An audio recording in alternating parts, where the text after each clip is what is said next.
Good evening and welcome to the Financial Week. I'm Andrew Laidley. The United States House of Representatives has passed a bill to decriminalize ganja at the national level.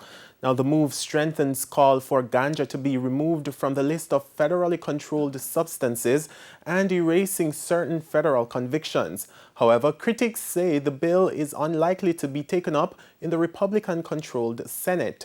To become law, the bill needs to pass the Senate and be signed by the U.S. President. The passing of the bill follows the United Nations decision to remove ganja from the list of most dangerous drugs. More women are being appointed as board directors in Jamaica. Managing Director at the Jamaica Stock Exchange, Marlene Street Forrest, highlighted the development as a noticeable improvement over last year. She was speaking at the JSC's Corporate Governance Awards ceremony held recently. Last year, we spoke about the composition of our boards to include the gender, more female on board, and I think it is even more so important now during this time. She noted that the shrinking gender disparity allows for stronger business structure with a balanced outlook. The importance of balance cannot be overstated, as it implies stability and steadiness.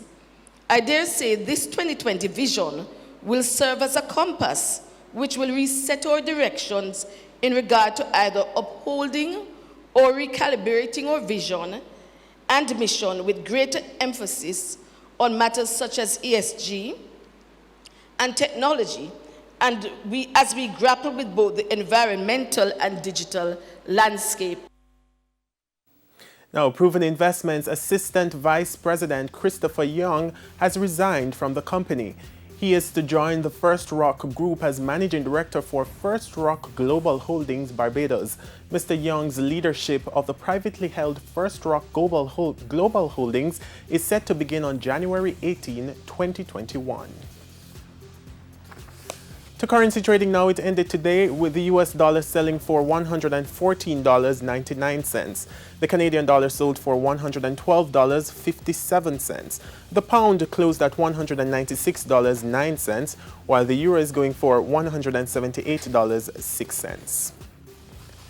The JSE index gained 973 points today, while the junior market index lost 9 points. Among the winners were Consolidated Bakeries, Mayberry Investments, Mayberry Jamaican Equities, Salada Foods, and Main Event Entertainment Group. On the losing side were Sterling Investments, Caribbean Assurance Brokers, Medical Disposables and Supplies, Siboney Group, and Dolphin Cove. And that's the Financial Week. I'm Andrew Laidley. Good evening.